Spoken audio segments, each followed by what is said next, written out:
aussi nous voulons éviter ou bien éviter au mariage, nous donnons nos cœurs, ne soyons pas avares, soyons joyeux. Les mariés.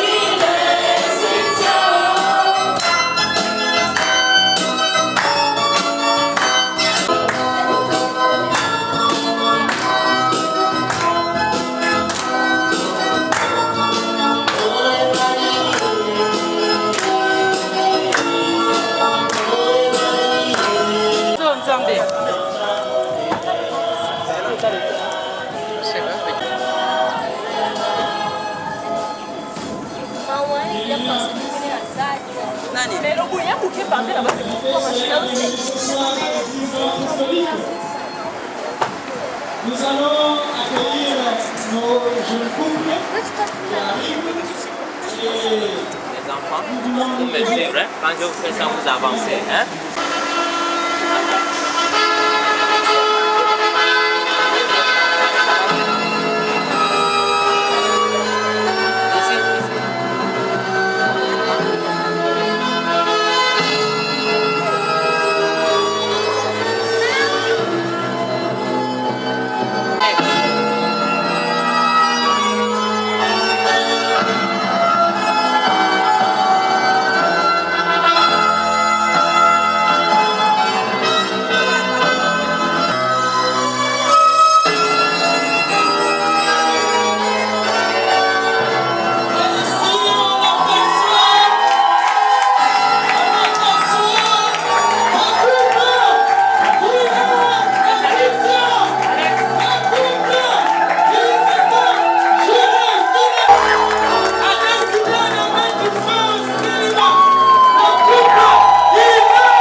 Apostolique pour célébrer ce mariage de notre frère Guinée et notre sœur Cynthia qui ont décidé de rompre avec le célibat et de se conformer à la loi divine. Et nous allons commencer le service divin. On demande à tous ceux qui ont encore des portables ouverts de pouvoir les arrêter et de se préparer au service divin.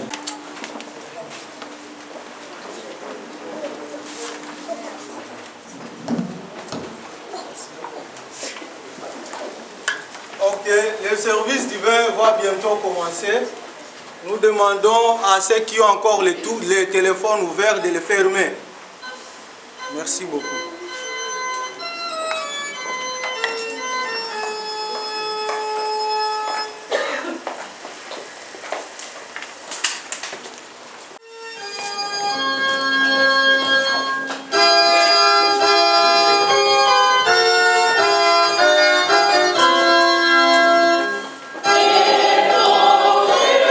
Oh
Fils et le Saint-Esprit. Éternel notre Dieu, Père très saint, Dieu d'amour, Dieu de bonté, Dieu de miséricorde. Nous te remercions, Seigneur, de nous donner ce jour tout particulier, où notre frère Guylain et notre sœur Cynthia ont décidé de venir devant ton autel de la grâce. Nous allons te le présenter, mon Père Céleste, en ces moments, pour que tu les prennes dans tes mains et que tu les conduises. Entoure maintenant ces lieux par tes anges. Donne-nous une parole appropriée pour la circonstance.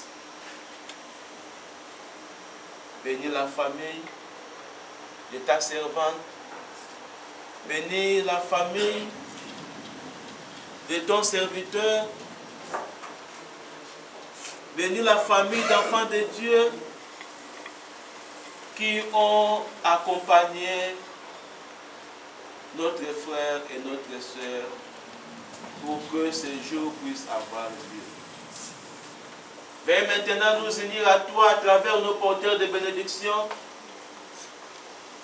Veuille nous préparer à l'écoute de ta parole et veuille nous disposer, mon Père Céleste. Nous pensons à ceux qui ne sont pas avec nous, protège-les et garde-les. Au nom de Jésus, exauce nos prières. Amen. Amen. Bien-aimés en Christ, cher frère Guylain, ma soeur Cynthia, je voudrais vous souhaiter la bienvenue dans la maison du Seigneur ce soir. Merci. Et pour ce service divin, nous avons la parole qui est tirée dans le livre des Proverbes, le chapitre 31 au verset 10. Nous lisons la parole. Qui peut trouver une femme vertueuse? Elle a bien plus de valeur que les perles. Je reprends. Qui peut trouver une femme vertueuse?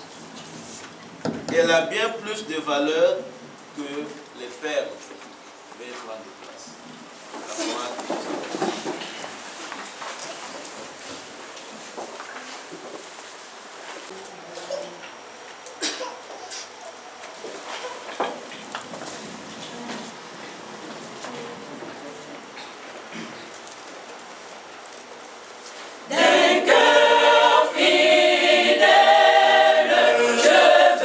Partout te suivre et près de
présenter nos excuses pour les désagréments que nous avons pu constater.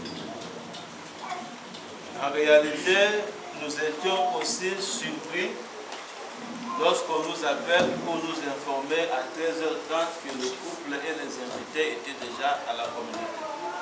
Alors que sur les invitations, ça a été bien écrit, service divin à l'église néo-apostolique à 15h.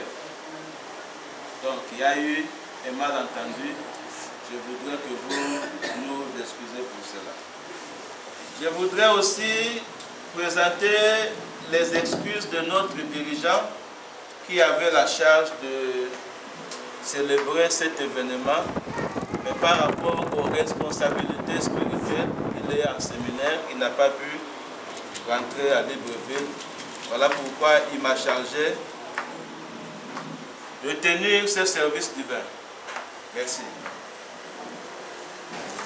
Un jour, Naomi s'était retrouvée avec ses deux belles sœurs. Belle fille autant pour moi. Et il était question pour Naomi, comme ses deux fils étaient morts, elle ne pouvait pas garder les femmes de ses deux enfants. Et elle a demandé à ces femmes de repartir chez leurs parents pour qu'elles continuent leur vie, puisqu'elles n'avaient plus de garçons pour leur donner. Et parmi ces deux belles filles, il y a une qui a pris sa décision de repartir, d'abandonner la belle-mère pour aller continuer sa vie. Et l'autre, Ruth, qui a répondu sagement à sa belle-mère. Malgré la position de sa belle-mère, malgré les difficultés que la belle-mère vivait, pour qu'elle pouvait vivre. Mais cette dame, cette jeune fille, a répondu à sa belle-mère, où tu iras, ton Dieu sera mon Dieu, ton bonheur sera mon bonheur. C'est le cantique que les choristes nous ont interprété. Nous pouvons examiner un peu l'attitude de cette jeune fille, Ruth, qui, le lien du mariage qui l'unissait avec le fils de cette dame, malgré la mort de ce fils, il est resté attaché à la maman de son défunt mari. En cette circonstance qui nous réunit ici, nous pouvons aussi dire quelque chose. Nous pouvons comparer cela à notre sœur aussi, pour peut-être poser la question, est-ce qu'elle peut aussi faire ça? De suivre sa belle famille, même si le mari. Souvent, ce n'est pas toujours facile. Mais en Ruth, elle avait la confiance en Dieu. En Ruth, elle avait l'espérance en Dieu. Et en Ruth, il y avait l'amour. Bien-aimé, cher enfant de Dieu, mon frère Guilain, ma soeur Cynthia, nous étions à l'ambassade où nous assistons à des célébrations de mariage. En général, les gens se marient pour garantir leurs intérêts, leurs biens. On se dit, le mari va mourir, mes enfants sont là pour garantir le bien de la famille pour moi ou pour mes enfants. Il faut que nous allions vers les autorités, garantir les biens pour qu'on ne nous ravisse pas cela. Et on célèbre le mariage. Il y a toujours une raison pour laquelle les gens se marient. Si à la mairie, à l'ambassade, aux autorités, nous garantissons les biens, les intérêts matériels, on peut se poser la question, et sur le plan spirituel à l'église, qu'est-ce que nous garantissons? Si on peut poser cette question à mon frère Guylain, à ma soeur Cynthia, quelle est la motivation qui vous amène à l'église à ce jour du mariage? Quand j'étais dans la sacristie, il y a un serviteur qui dit: nous venons régulariser notre situation avec Dieu. Lorsqu'un homme vit avec une femme, n'ayant pas donné la dot ou n'ayant pas épousé cette femme, on qualifie cela de la fornication. Et la fornication est un péché. Et la Bible dit: tous ceux qui forniquent n'auront pas part au royaume des cieux. Et pour y arriver, pour entrer au ciel, pour que cela ne soit pas un obstacle, nous venons à l'église. Nous allons nous marier ici et là, sur le plan spirituel, pour régulariser notre situation, pour que notre rapport avec Dieu, qu'il n'y ait pas un obstacle un jour pour que Dieu puisse te dire: oh, par rapport à ça, tu ne peux pas rentrer au ciel. Cela est une exhortation à nous tous, ou à tous ceux qui ne sont pas, qui n'ont pas encore fait le pas, comme notre frère aujourd'hui, d'y faire, car c'est très important. Nous venons ici pour préparer aussi notre voyage dans la patrie céleste. Nous avons lu la parole qui nous dit: qui peut trouver une femme vertueuse? On peut se poser la question: qui est cette femme vertueuse? C'est quoi la femme vertueuse? En d'autres termes, on dit la femme de valeur. Et la Bible dit: elle a plus de valeur qu'une perle. La perle, c'est une pierre précieuse, une pierre rare, mais qui coûte cher. Et ce soir, on nous dit: cette femme vertueuse a plus de valeur que la perle. Et qui est cette femme de valeur, cher enfant de Dieu, chère sœur, chère frère en Christ?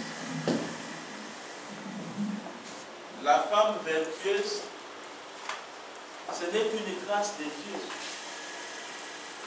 La femme vertueuse n'est pas donnée à tout le monde, à tout homme, si ce n'est pas Dieu qui la donne. Et cette femme vertueuse ne peut être donnée qu'à celui qui la recherche. Nous qui avons des femmes, on peut se poser la question: comment nous avons trouvé les femmes? Est-ce que nous les avons du manage pour dire qu'elles sont vertueuses? La Bible nous ramène à l'histoire d'Élézer, qui Abraham avait envoyé pour aller chercher la femme pour son fils Isaac. Élézer disait: mais comment ferais-je pour trouver la femme? Et si je ne trouve pas la femme? Puisque Abraham avait donné des conditions à Élézer. Abraham dit à Élézer: l'Éternel, le Dieu qui m'a fait sortir de la maison de mon père, te guidera, t'aidera à trouver cette femme. Quelle était l'attitude d'Élézer lorsqu'il est arrivé au pays d'Abraham? Il y avait beaucoup de belles filles, il y avait beaucoup de femmes. Mais Élézer a fait une prière. Et dans sa prière, il a demandé un signe à l'Éternel pour qu'il soit sûr que cette femme, c'est Dieu qui la donne. Il s'était présenté au puits, là où les jeunes filles du village venaient puiser de l'eau.